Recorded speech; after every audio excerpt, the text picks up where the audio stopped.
Hello, everybody, and welcome to a special edition of Rappler's UAAP Season 85 Final Four Preview. I am Naveen Ganglani, your host, and joining me again as co-host is Bea Javate. The last time Bea and I were on a stream together like this, we did a first round review of the UAAP men's basketball tournament. Now, the second round has come to an end, Bea, and we are as we're recording this 2 days away from the start of the Final Four. Of course, our four protagonists, the Ateneo Blue Eagles as the number one seed, the defending champion UP Fighting Maroons as the number two seed. They will take on number three NU, the Bulldogs, and number four, after defeating De La Salle University in a knockout match last night, are the Adamson Soaring Falcons. Bea, how are you doing and how excited are you for our UAAP Final Four coming up over the next few weeks?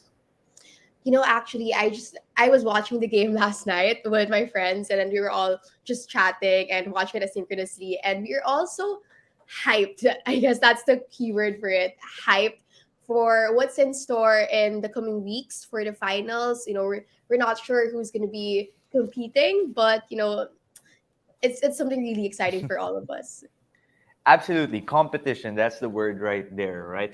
And, when I did my post game report for Rappler after yesterday's game, I said what we can expect from the UAP is to expect the unexpected. We also have two special guests joining us for our Final Four preview today. We're going to have them on in a little bit.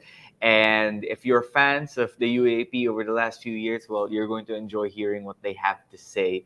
But Bea, let's talk about yesterday's game for a little bit, just a little bit, and I'll let you take the wheel here a little more. But De La Salle University loses to Adamson. Jerome Lastimosa, what could be his final UAP campaign, continues. It is not over just yet. What takeaways did you have from watching that contest?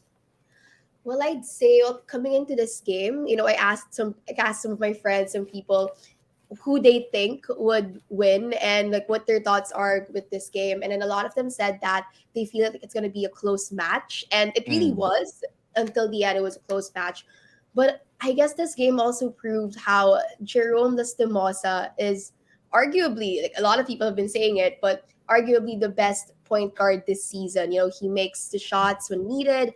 And no double digit lead is too big for this guy, like what we saw last night. And we also know how he's such a great leader for his team. Coach Nash even took note of this in an interview that they had after the game. So, yeah, we really saw another spark, another splash of greatness of Jerome Lastimosa from that game. Couldn't agree more. I thought yesterday we saw a battle of the best point guards in the UAP, namely Jerome Lastimosa and Evan Nelly, who also played well Yes. for LaSalle. Now, whether or not Evan comes back and plays another season for the Green Archers, he is eligible for one more year, according to Derek Pomarin. Well, that's a question that remains to be answered. We will find out, although probably not anytime soon. Now, also, just some news. Malik Diouf, the starting big man for the UP Fighting Maroons, will be the UAAP MVP for season 85 after topping the entire league in statistical points at the end of the elimination round. But knowing Malik, knowing the team he plays for, they're playing for something bigger than just individual Yes. awards. They're aiming to go back to back. I can't remember if there's ever been a year where a team has won two UAP championships, but that's the possibility that's in store for the UP Fighting Maroons if they get the job done. But of course, the challenge won't be easy. It starts with the Bulldogs, and of course, either the Blue Eagles or Soaring Falcons will be waiting for them. Ateneo, of course, 11-3 to end the elimination round. They were arguably the hottest team hitting their peak by the time the elimination round concluded. They scored a major win against UP in their second to last game and then beat Adamson in their final game of the eliminations. Adamson, of course, will be coming in with a lot of momentum after winning their knockout match. And NU, despite let's say having a bit of a losing streak to end the elimination round, well, we still know they're formidable. They have scored wins against the top teams in the league. But talk about this a little more. Let's welcome our guests, Director Bo Perasol of the UP Fighting Maroons and Andrei Caracut, former De La Salle Green Archers champion and now playing for Rain or Shine in the PBA. First, I must congratulate both of you, Director Bo and Andre. Andre for winning yesterday's game and getting a break today after that victory. And of course, Director Bo for tying Ateneo with the best record in the UAAP and with another great chance to win the championship. How are you gentlemen both doing today? Let's start with you, Director. I'm good, and I'm truly excited, with the possibilities that are going to happen in the final four, and because that's the most important aspect of this. You cannot go into the championship without hurdling your opponent in the final four, and NU is going to be a very formidable opponent for us. So we're prepared, but we're truly excited for that game on Wednesday. So I'm sure actually, I you're was very excited. oh Go yeah, for it, sorry. Leia. I kind of just really want to ask about this. What do you think does each team need specifically in order to make it to the finals? Well, alam mo, it's all it has to be something that they have done already in the past. No, it's going to be like the kind of habits that they were able to instill in the team, because it's not as if in the final four and then you're just going to barge in into the finals, no. So for me, etong apat na teams na to are truly coached well, si Coach Jeff, Coach Nash, of course Coach Gold, and then Coach Tab. I think that these coaches have emphasized discipline and team play. Kaya wala kang mapipili sa kanila. But when you ask ano ba yung mga critical points of going to the finals, I think at this time it should be the health of your key players. No, nakita naman natin with syempre with with Lasal, no, na nawala yung kanilang mga key players. So I think that they were able to feel that in the crunch time. And yeah, more than the coaching, more than the plays, kasi I really feel na pare-pareho na lang yan eh. I think it's the health of the key players that are going to play a very vital role. Let's now go and get some thoughts from Andre. First, Mr. Caracut, can you let us know about how De La Salle was unable to barge in that Final Four with the rest of the crew? And now that La Salle is out, who do you think is the best bet to win the UAAP championship? Um, Yun nga eh, talagang sobrang hirap lang sa Lasal, talagang daming nawalang players. Pero hindi reason yun eh, na natalo sila dahil doon. And good run para sa Lasal. I hope next year makabawi sila. And well, this year, di mo talaga masabi kung sino yung magiging champion or magiging favorite. Kasi talagang lahat, yung NU nanalo sa UP, talagang lahat medyo tinatalo nila isa't isa eh. So medyo mahirap, pero ako, parang ang bet ko talaga NU eh. Wala silang masyado star player, and nakita mo kung gaano nila gusto rin manalo defensively and offensively. So, pero well, UP experience, andyan, players, talagang kumpleto sila. And Ateneo, syempre, yung sistema nila, yun yung nagdadala sa kanila eh. Kaya nasa top sila. And of course, Adamson, Jerome Lastimosa, talagang masaya ako para sa kanya na nadadala niya yung team na dahil ito sa Final Four. So, very exciting. Exciting tong Final Four. Thank you for those thoughts, Andre. Let's go to Director Bo here, and then I'll let Bay ask a question to Andre also. In the elimination round matchups against NU, Director, the team with the most turnovers ended up losing the game. I believe the Fighting Maroons had 27 turnovers in that first round loss, your first loss of the season against NU. And in the second round, I believe NU was somewhere close to that number as well. Now, we know that one of the ways to win in college basketball in the Philippines is to limit self inflicted mistakes. personally, do you think the turnover battle will dictate how this matchup might go for your team and the Bulldogs? Yeah, I think so. No, katulad ng sinabi ni Andre kanina, no, that was a very good observation na ang NU is napakahusay dumipensa na team. No, I think they generate everything coming from their well thought of defense. No, napakaganda ng kanilang schemes, yung timing ng kanilang changes ng kanilang depensa on spot. No, and yung turnovers katulad nung first game namin, every time you commit a turnover against a team like NU, you would pay for it kasi they run the floor well also, no. Every time they get the possession of turnovers, they are able to score, no. And then when we were able to turn the tide during the second game against them, nagkaroon ng magandang chance itong team ng UP. So you're correct in saying, and it's not just about NU, no. You're correct in saying that yung key into winning is to limit and to minimize yung sinasabi mo self-inflicted na mga turnovers na makakasakit talaga sa iyo, no. So yeah, that's right, no. The one who's going to commit lesser turnovers will probably have the better chance of winning the series. Now, okay, I guess I want to, since I'm going to be asking you, Andre, I want to go back a bit to LaSalle. So, as a former Green Archer, what do you think should the team's takeaways be from this season? And what do you think they should be working on specifically going into the next one as they prepare for it? Lasal pa rin, no? Masakit pa rin, na. Pag pinag-uusapan yung Lasal, sakit. Pero, ano ba? One time kasi kausap ko si Mike about sa team nila.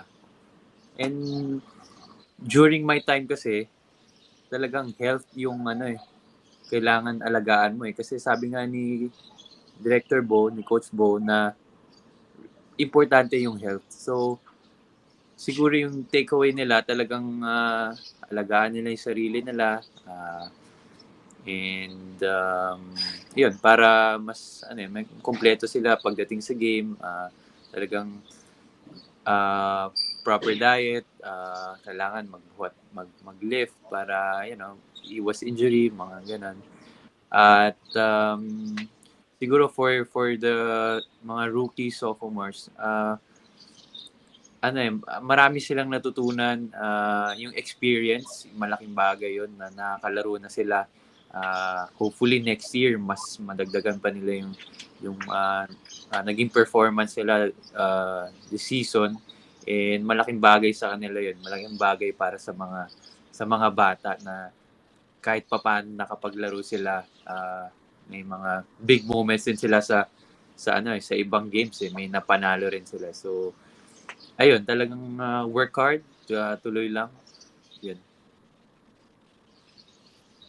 Andre, just to follow up on another question about the Final Four. Now, yung Adamson will come in as the 4th seed, and I think fair to say na underdog sila versus Ateneo because natalo din sila 2 times this season against Ateneo in the elimination round.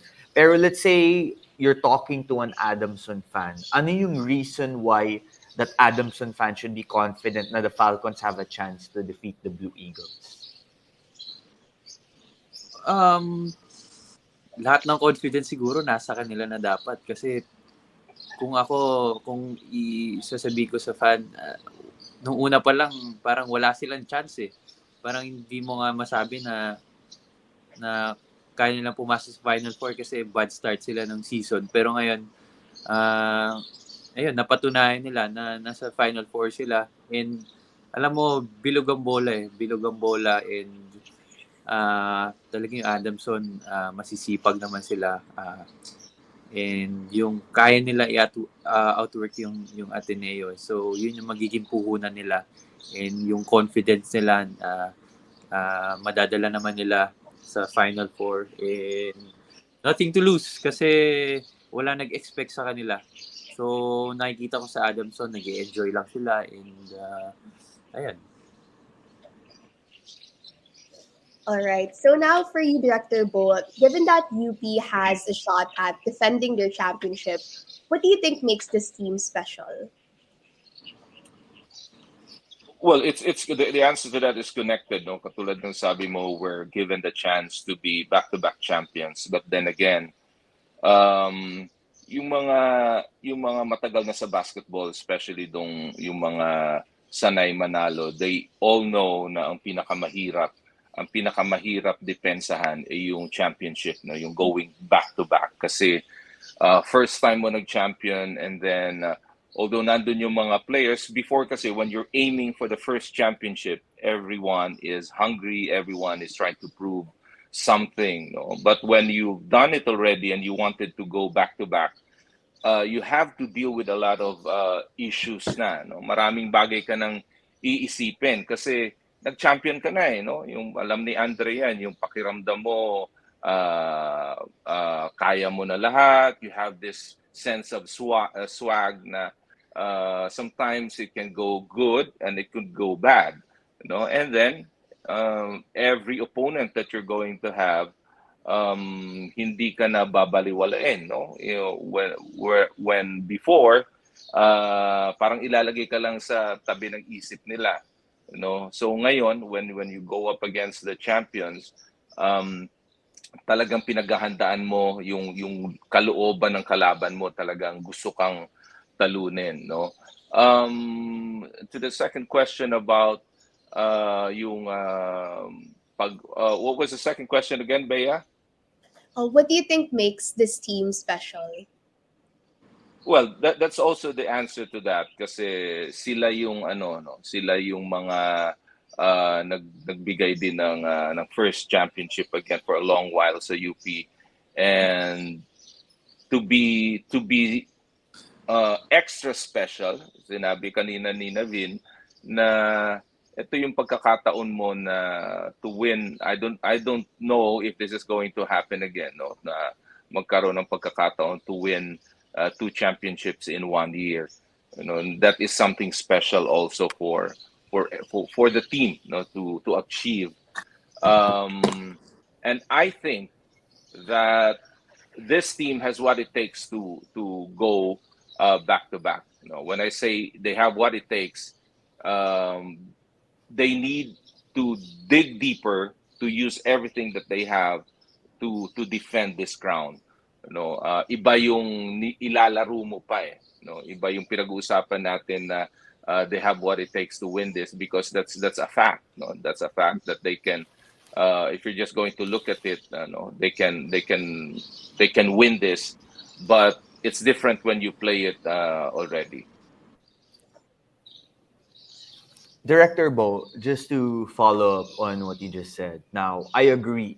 I believe it's harder to defend a championship than to win a championship, to be the hunted instead of the hunters, especially when you have to do it in such a short time frame, considering your team won a championship just 6 months ago. It was pretty recent, right? With that said, do you feel that now, I personally believe your UP Fighting Maroons are at their best when you have that underdog mentality, that rallying from behind, which is a little more difficult to do or believe when you are the defending champion.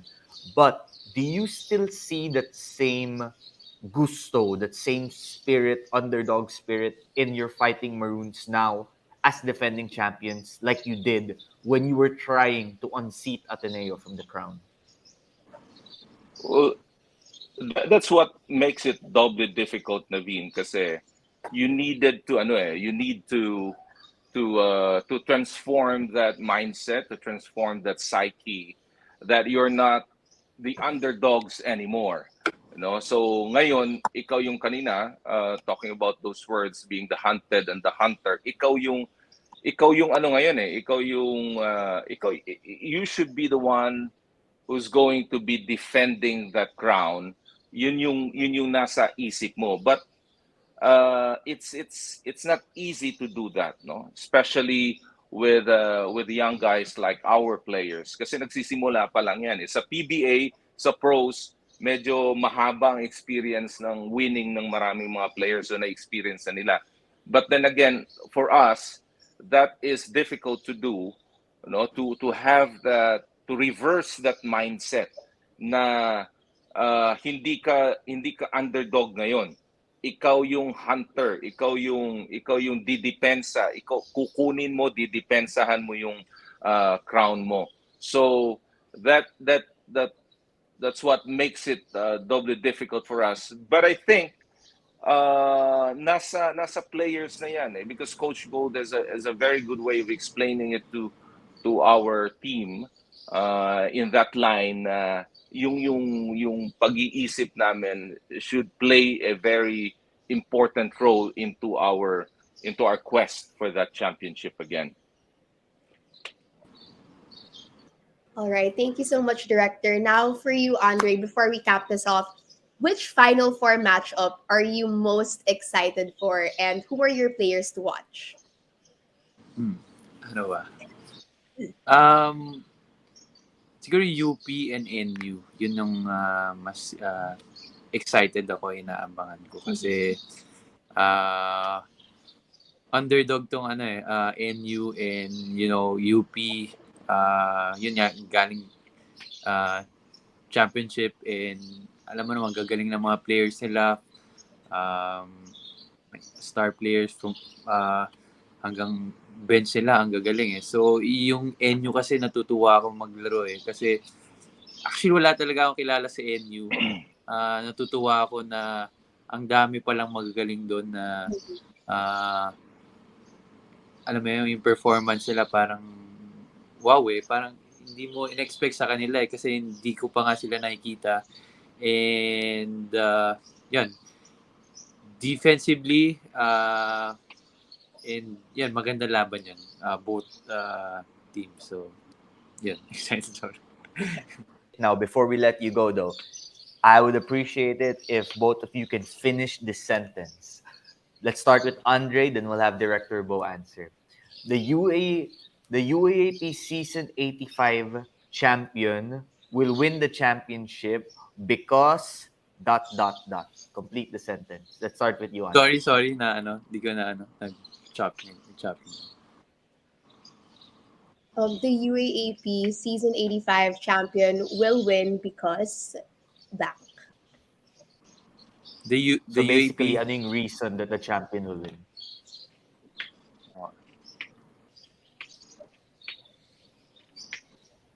Naveen. Are you there, Andre? Can you hear us? Hello. Okay, I think we're trying to get Andre back. We're just having some technical difficulties. Director Bo, if you're there, maybe you could answer first. Essentially, what will be the reason that this UAP season's champion will win the championship? Well, I have 3 reasons. No, kanina binanggit ko na the UAP champion is going to be a champion because number 1, they are going to be healthy as a team, and then they are going to have that mindset, of truly getting that championship. It doesn't matter Ateneo getting it back again, UP getting it back again, NU winning for a long time, and then Adamson. So kung sino sa kanila yung magkakaroon talaga ng much desire, na ipapakita niya. And then this is also going to be a battle of coaches, kasi puro magagaling yan, battle of adjustment. So with all those 3, I think if you are going to score high, I think you're going to have a high percentage of winning this championship. Awesome. Thank you so much, Director. Those were great answers. Andre, are you back now? Hello. Okay na? Sorry. Yes, I think we have Andre. Yes. Go for it, Andre. So ano yung main reason why the champion will win the championship? Ano yung key to winning the championship? Well, gusto ko dagdagan yung sinabi ni Coach. Yun nga, healthy team, yun ang isa doon. And mindset, always yan. Pagdating ng Final Four, Finals, kailangan maayos yung mindset mo. And want it more. Minsan, yun pag ginusto mo yung bagay na yun yung magiging dahilan ng yun na. pagkapanalo mo. So, want it more. Yun. Awesome. Andre, Director Bo, thank you so much for joining us. Director Bo, I wish your UP Fighting Maroons the best of luck as you embark on another Final Four quest. And to Mr. Andrei Caracut, one of the PBA's rising young stars, best of luck to you in your upcoming games as well. Thank you. Thank you, Naveen. Thank you, Bea. Thank you, Bea. Thanks. Thank you.